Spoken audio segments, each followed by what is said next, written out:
आज हम आपके समक्ष दलगत राजनीति से ऊपर उठकर एक संवेदनशील विषय के ऊपर देश का ध्यान आकृष्ट करने के लिए उपस्थित हुए हैं।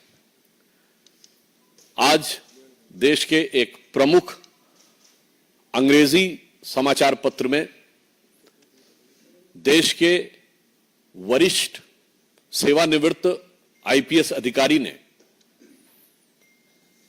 एक आर्टिकल लिखा है जो उन्होंने वर्तमान समय में विश्व में सुरक्षा को लेकर हो रही गतिविधियों और भारत पर उसके पड़ने वाले प्रभाव की तरफ ध्यान आकृष्ट किया है। आप सभी को ज्ञात है कि 1.5 वर्ष पूर्व जापान के पूर्व प्रधानमंत्री शिंजो एबे जी की एक राजनीतिक कार्यक्रम में हत्या हुई। चंद दिन पूर्व अमेरिका में राष्ट्रपति पद के प्रत्याशी डोनाल्ड ट्रंप के ऊपर हत्या का अटेम्प्ट हुआ जिसमें वो बाल बाल बचे। उनका कहना है कि इस प्रकार की प्रवृत्तियां जो हिंसा और हत्या को उकसाती हैं, ये कहीं न कहीं उन बयानों से प्रेरित हो जाती हैं जहां राजनीतिक दल अपने तात्कालिक राजनीतिक स्वार्थ में शॉर्ट टर्म पॉलिटिकल बेनिफिट के लिए हिंसा और हत्या के शब्दों का प्रयोग करना चाहते हैं। एक दुखद परंतु चिंताजनक बात यह है कि प्रधानमंत्री श्री नरेंद्र मोदी जी के विरुद्ध इस प्रकार के शब्दों का प्रयोग, और मैं साफ शब्दों में कहूंगा हिंसा के लिए उकसाने वाली भाषा निरंतर प्रयोग की जा रही है। अभी आपको ध्यान हो, कांग्रेस के नेता प्रतिपक्ष राहुल गांधी जी ने चुनाव प्रचार के दौरान पिछले वर्ष कई बार अपमानजनक शैली में मोदी जी के लिए मारना, डंडे मारना इत्यादि शब्दों का प्रयोग किया। यहां तक उन्होंने बोला कि अगर काफिले पे कुछ फेंका गया तो कुछ और फेंका जा सकता है, यानी फेंका जाना डर के समाप्त होने का प्रतीक है। इसका मतलब कि किसी भी नेता के काफिले के ऊपर कुछ भी होना चाहिए। याद करिए कि जिस समय प्रधानमंत्री जी पंजाब के दौरे पे गए थे 2021 में, जिस ढंग से उनके सुरक्षा घेरे को तोड़कर उनकी सुरक्षा के लिए एक बहुत खतरनाक स्थिति का निर्माण किया गया था। और इतना ही नहीं है, हम बहुत साफ शब्दों में कहना चाहेंगे कि मौत और हिंसा जैसे शब्दों का प्रयोग बयानों में नहीं होना चाहिए। क्या यह सत्य नहीं है कि कांग्रेस के कई वरिष्ठ नेताओं ने मोदी जी के लिए इस प्रकार की मौत और उस प्रकार की मौत जैसे शब्दों का प्रयोग किया? छुटभैये नेता नहीं थे, कांग्रेस के पूर्व केंद्रीय मंत्री जैसे लोग थे। क्या कब्र खुदेगी, मर जा जैसे शब्दों का प्रयोग किया गया, सर फोड़ देंगे ऐसे शब्दों का प्रयोग किया गया।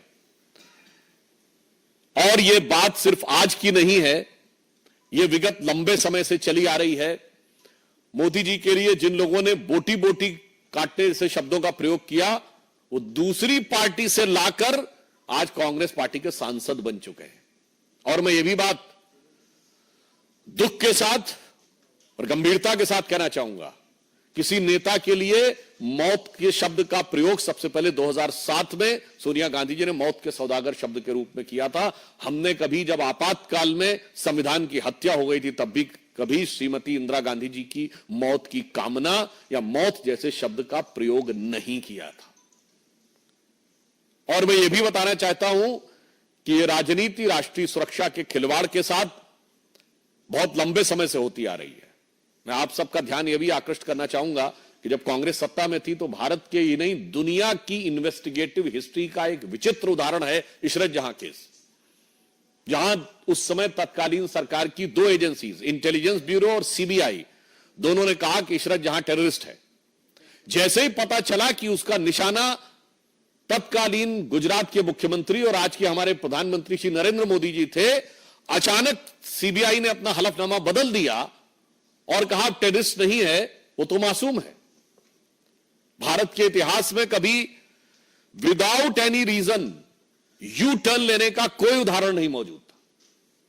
और आप सबको ध्यान होगा कि जब हमारी सरकार आई और इशरत जहां मामले की फाइल तलब की गई तो पता चला फाइल गायब, और संबंधित अधिकारियों के बयान है कि उन लोगों ने फाइल के ऊपर ऐसा कुछ नहीं लिखा था, केवल तत्कालीन गृह मंत्री ने, चिदंबरम साहब ने अपने आप वो नोट चेंज किया था। ये इंपॉर्टेंट नहीं है। उससे बड़ी बात यह है कि सीबीआई ने अपना स्टैंड चेंज कर दिया था, मगर आईबी ने स्टैंड चेंज नहीं किया था। यानी आईबी पहले भी मान रही थी कि इशरत जहां टेररिस्ट है, और बाद में भी मान रही थी इशरत जहां टेररिस्ट है। सीबीआई पहले मान रही थी टेररिस्ट है, मगर बाद में कहने लगी नहीं है। अर्थात दुनिया के इतिहास का इकलौता उदाहरण जहां एक ही सरकार की दो एजेंसीज एक दूसरे के खिलाफ खड़ी हैं। एक एजेंसी कह रही है कि टेररिस्ट है अमुक व्यक्ति, एक करे नहीं। क्यों? चूंकि प्रधानमंत्री श्री नरेंद्र मोदी जी की हत्या के इरादे से जाते हुए किसी टेररिस्ट को बचाव देने के लिए, कवर फायर देने के लिए किस सीमा तक जाया जा सकता है, यह उसका दुखद उदाहरण है। आप सबको याद हो 24 अक्टूबर 2013 को पटना की रैली में सीरियल ब्लास्ट हुए। कांग्रेस की केंद्र में सरकार थी। मैं पूछना चाहता हूं क्या सुरक्षा व्यवस्था थी? नरेंद्र मोदी जी को Z+ सिक्योरिटी थी, और उसी सभा में हमारे तत्कालीन राष्ट्रीय अध्यक्ष और वर्तमान रक्षा मंत्री राजनाथ सिंह जी भी थे, उनके पास भी Z+ सिक्योरिटी थी सेंट्रल गवर्नमेंट की। दो नेता जिनके पास Z+ सिक्योरिटी हो सेंट्रल गवर्नमेंट की, और उसके लिए केंद्रीय सरकार ने क्या व्यवस्था की थी? इसलिए सुरक्षा और नेताओं की जान की कीमत पर राजनीति होनी चाहिए। इसके उलट हम बताते हैं, राहुल गांधी जी की यात्रा निकली, उनके पास भी Z+ सिक्योरिटी है। कश्मीर में आप सब ने देखा कि कितने मधुर मनोभावों के साथ भैया और बहन बर्फ के गोलों के साथ खेल रहे थे उस संवेदनशील जगह पे। केंद्र सरकार ने व्यवस्था सुनिश्चित की। मणिपुर जैसी जगह पे जहां इतना संवेदनशील है, उनकी यात्रा निकली और पूरा रूट सैनिटाइज करना और सारी व्यवस्था सुनिश्चित की गई। इसलिए मैं कहना चाहता हूं कि भारत की राजनीति में राजनीति अपनी जगह है, नेताओं के साथ प्रतिस्पर्धा अपनी जगह है, मगर प्रधानमंत्री श्री नरेंद्र मोदी जी के विरुद्ध जो राहुल गांधी ने शब्द बोला था संसद में, मैं याद दिलाना चाहता हूं, हिंसा हिंसा हिंसा, हत्या हत्या हत्या जैसे शब्दों का प्रयोग बंद होना चाहिए। दुनिया में इसके उदाहरण दिख रहे हैं, भारत में इसके परिणाम खतरनाक हो सकते हैं। यदि आप लोकसभा में नेता प्रतिपक्ष बने हैं, वैसे तो आप सबने सुना होगा जीत का जश्न होता है, जीत का उत्साह, मगर यहां हार का उत्साह है। तो उस हार के उत्साह में मैं कहूंगा, उत्साह से उच्छृंखलता, उच्छृंखलता से उद्दंडता की तरफ मत जाइए, परिपक्वता का प्रदर्शन करिए।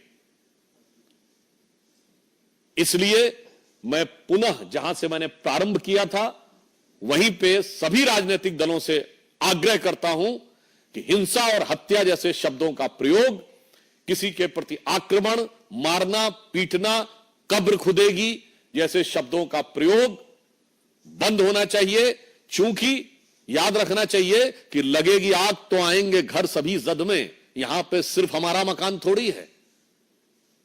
तो मैं सभी दलों से यह आग्रह करता हूं, और विशेषकर कांग्रेस पार्टी से, कि प्रधानमंत्री श्री नरेंद्र मोदी जी के प्रति आपके मन में एक इंफीरियरिटी कॉम्प्लेक्स है, आप एहसास कमतरी से वाबस्ता हैं, माना, आपके मन में ईर्ष्या है, आपके मन में द्वेष है, आपके मन में कुंठा है, मगर उस कुंठा को हिंसा और मौत जैसे शब्दों तक ले जाने से बचिए। अन्यथा मैं एक पंक्ति के साथ समाप्त करना चाहता हूं, जो सभी नेताओं के लिए, जो मोदी जी के लिए नफरत रखना चाहते हैं, उन्हें ध्यान रखना चाहिए कि देश के सौहार्द वातावरण में कोई प्रोवोकिंग बात नहीं करनी चाहिए कि कागज का है लिबास चिरागों का शहर है, कागज का है लिबास चिरागों का शहर है, चलना संभल संभल के चूंकि तुम नशे में हो। तो ये हार के उत्साह के नशे से बाज आइए और समझदारी के साथ आचरण दिखाइए। धन्यवाद। I just, in the outset, I will tell you, we'll only take questions regarding this topic, taking the seriousness of the topic. So anybody has to ask anything.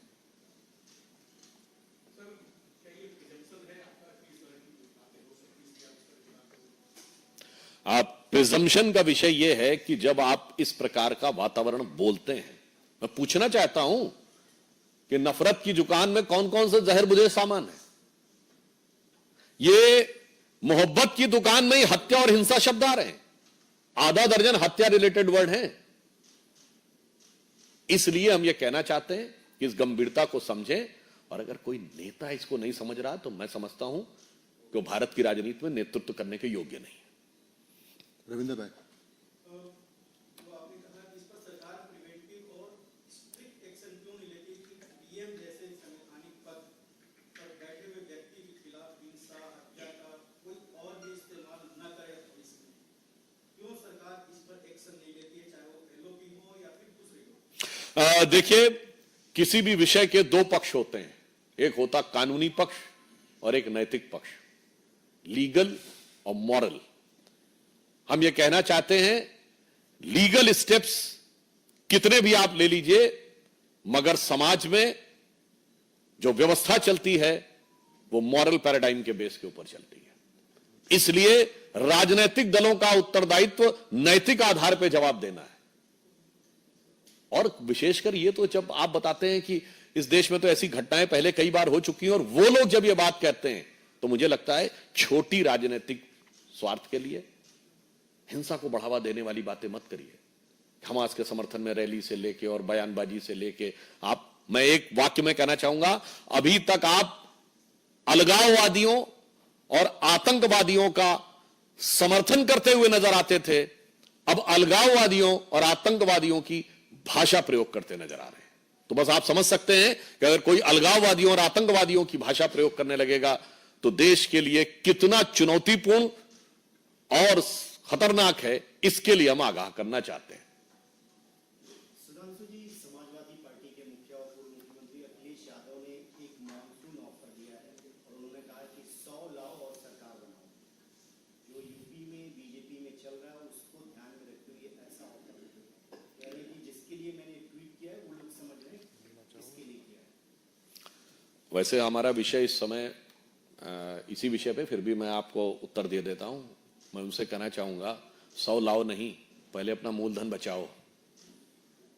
जिस वोट बैंक के चक्कर में 2 लड़के साथ आए थे, अब एक लड़का बड़का हो गया है, वो लोकसभा में नेता प्रतिपक्ष हो गया है। अपना वोट बैंक बचाओ, बाद में आकर यहां ज्ञान बखारो। Thank you.